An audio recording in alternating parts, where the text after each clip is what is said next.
Hey guys, welcome back, it's Meg. Today we are going over the changes for 10.2, the Mistweaver tier sets, and a quick look at the forecasted Mythic Plus dungeons. Starting off with the class changes, Blizzard mentioned in a separate post that they're going to be looking at mana generation. They want it to be a finite resource and have mana consumption reflected in spell choice, and this goes for all healers. Mistweaver has already received a major change to our mana pool with the reintroduction of Mana Tea, so I believe that Mistweaver is already spoken for in this regard. Raid CDs, they mentioned, are making us a little bit too sturdy, so those are seemingly going to be adjusted as well. In the same post, they mentioned that single target healing doesn't feel like it moves health bars enough and that we are too reliant on cooldowns. So to address this, single target healing has been buffed, and anytime our spot healing gets a buff, that is a Mythic Plus buff. So I definitely agree that our single target or spot healing has felt really terrible, even as a healer with historically strong single target healing. So I am happy to see this change, but I wanted to go over this philosophy change first before we got into specific spec or class stuff, just because most of the changes we've received reflect the statements in the post. First off, we just have the general changes to the spec. These are not talent related, but they are just kind of our baseline abilities. Like Cocoon is getting a 33% buff, Soothing Mist is getting a 40% buff. Not really sure why. This is the first time that I've ever seen it become an actual heal rather than a tool to facilitate healing, but we'll kind of see how it goes. I do know it plays a large factor in our single target healing, but it's always been more of the means of getting more healing out of things like Enveloping and Vivify, so we'll see how that goes. Enveloping Mist healing has been increased, as well as the Vivify direct healing, not the cleave. So again, this is mostly just the changes reflecting the idea that they want single target to have a little bit more oomph. When it comes to our talents, we have Misty Peaks has been nerfed slightly. The trigger chance is reduced. It's not a huge deal, but it is just a bit of a nerf. Enveloping Breath now heals up to 5 targets, it was 6. This is less of an issue with the Yu'lon build in Raid and more of an issue with Chi-Ji, because you're never going to be capping out your Enveloping Breaths with Chi-Ji, like you are Yu'lon since you're spamming it. So small change there, but it will not have too much of an effect in Mythic Plus. And then we have our Invigorating Mist healing increased by 25%, but it does reduce beyond 5 targets. So this will drop off around 8 targets is what our math is saying right now. This is subject to change, but this is just kind of what we're working with to give you an idea. The Invigorating Mist is the Vivified Cleave, and that's where a bulk of our raid healing comes from. So we're going to kind of have to see how that ends up playing out, but it is something to keep in mind that for keys, this is a great buff, and for raid, this is a bit of a nerf, but this is going along the lines that they had mentioned in the blue posts, where they felt that we were just a little bit too strong, we being healers, and farm was getting really boring, and you could top a whole raid with one ability. Being able to heal everyone up single-handedly makes it kind of boring in general, so that's what this change is mostly focused at.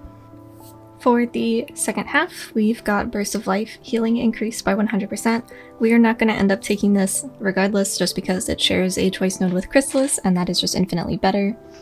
Clouded Focus now increases the healing and decreases the mana cost of Vivify and Enveloping Mist by 15% stack. It used to be 20, so just a small nerf there to our raid healing. Ancient Teachings range increased to 40 yards. This is not game-changing, it's not crazy, you probably won't even notice it. Just a nice quality of life change. And then Ancient Concordance now costs only 1 point, down from 2. This will free up a point for us in that last tier there. I will most likely end up using it on either Secret Infusion or on my Mana Tea modifier, either Energizing Brew or Life Cycles, most likely Energizing Brew, just for Mythic Plus. So most of the changes that we're receiving are actually a result of their overall healer rework with our raid healing and raid cooldown and our mana changes as well. So this is all just reflecting that change of gameplay for healers, hopefully for the better. I actually have really high hopes for these changes, and I'm looking forward to how healing feels in the new patch.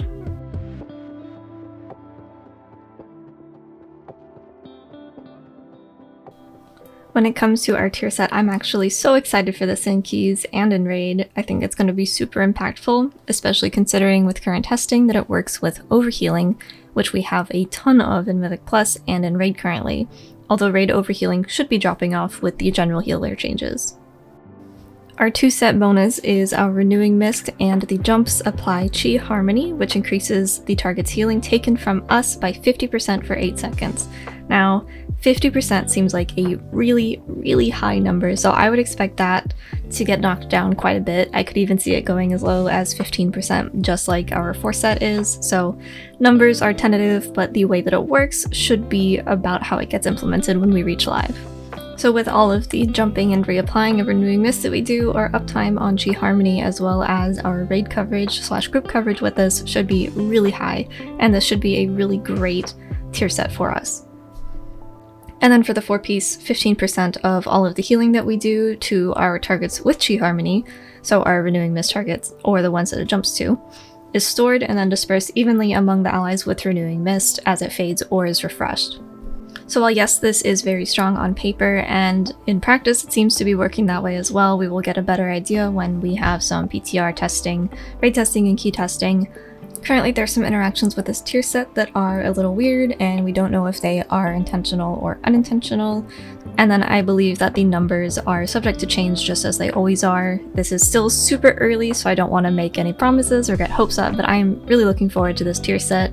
I think this is going to be a great tier for us if things go live relatively close to how we're looking at them now. And I think it's going to be a good balance between keys and in raid. Taking a look at the Season 3 Mythic Plus lineup, I don't know about this.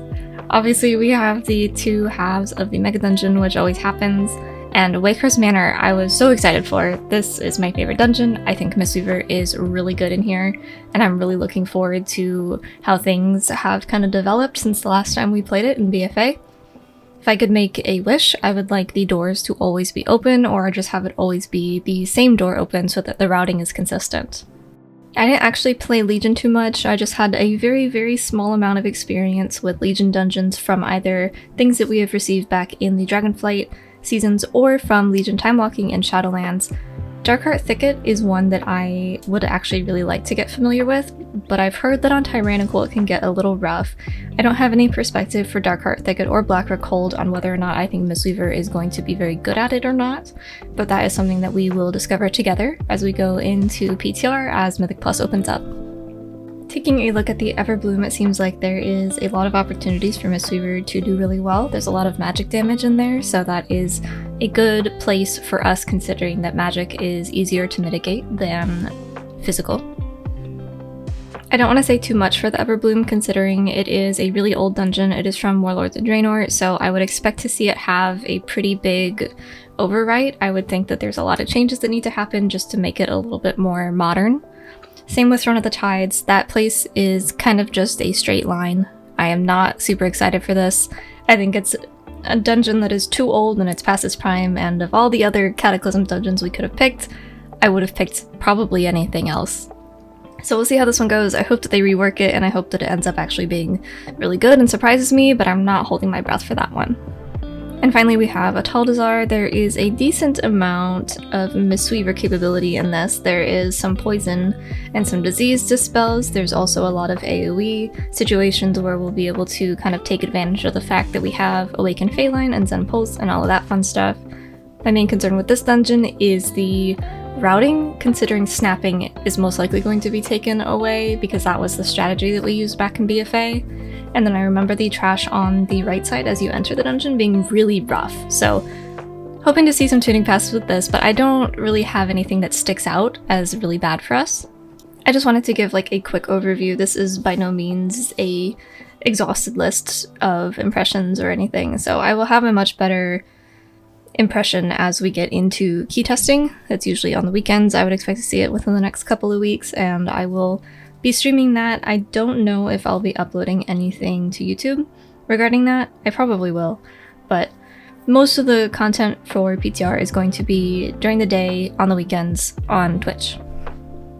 Alright, and I look forward to any more 10.2 changes that we have. If you guys have any comments or questions, feel free to hit me up on Twitch, Discord, or in the comments, and I will see you in the next video. Thanks for watching.